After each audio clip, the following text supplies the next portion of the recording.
Ijumaa hii msanii kutoka Kisii Embarambamba alifanyiwa interview na The Trend ya NTV na akazungumza mambo mengi sana ambayo yanahusu muziki wake.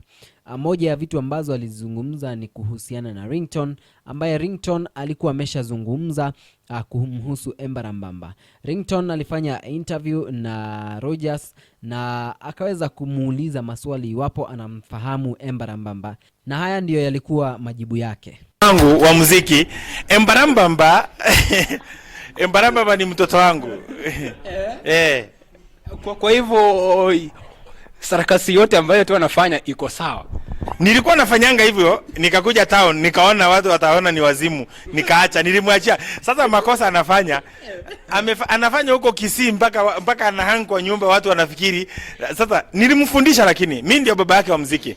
Unasikia hapo Ringtone amedai kwamba yeye ndiye babake na alimfunza mambo mengi sana upande wa muziki, na hayo mambo ambayo anayafanya alikuwa akiyafanya pia, lakini wakati ambapo aliingia hapa jijini basi akawa amewachana nayo. Zaidi ya hapo, Ringtone aliulizwa maswali mengine ambayo yanahusiana na Embarambamba na akaulizwa iwapo anaweza akafanya kolabo na Embarambamba, na haya ndiyo yalikuwa majibu yake. Sasa Embarambamba ni mtoto wangu wa mkimuziki. Sasa nyimbo tutafanya tu, yeye ni mtoto wangu. Yeye ni mtoto wangu. Kwanza actually wakati nilichukua na Embarambamba alikuwa anaimba secular. Mimi ndio nilimwambia aachane na hiyo vitu. Wakati nilisimama kura Kisii for the very first time, MC wa show zangu ilikuwa ni Embarambamba. Sasa huyo ni mtoto wangu nimelea. Lakini zile vitu disclaimer, kwa kuhang kwa nyumba, kuanguka chini na kurol, hiyo si kumangana yogo. Okay, unasikia kwamba Embarambamba alikuwa ni MC wa show za Ringtone. Kwa hiyo ni mtu ambaye amemlea sana. Zaidi ya hapo, Ringtone tena aliulizwa swali lingine kuhusiana na haya mambo ambayo Embarambamba anayafanya, kuruka juu ya miti, na hapo akasema yeye hakumfunza hayo, lakini hayo ameweka disclaimer. Zaidi ya hapo akajibu haya. Ameteki tufa. Okay. Asante sana chairman. Nimeshukuru sana na naomba watu wote wajue kwamba Ringtone haezi ama kwa Yesu, kwa sababu Mungu ni baba yangu. Alright, hebu niambie kutokana na mazungumzo yake Embarambamba ambayo aliyazungumza pale Trend, unaonaje? Nataka nikusomee comments za Wakenya. Kuna ambaye anaitwa Miriam ambaye alisema, mimi nikikutana na yeye Embarambamba natoroka mbiu.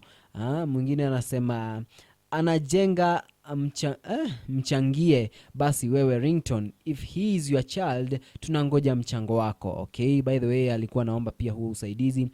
Mwingine hapa anasema this Nyasore doing some work here.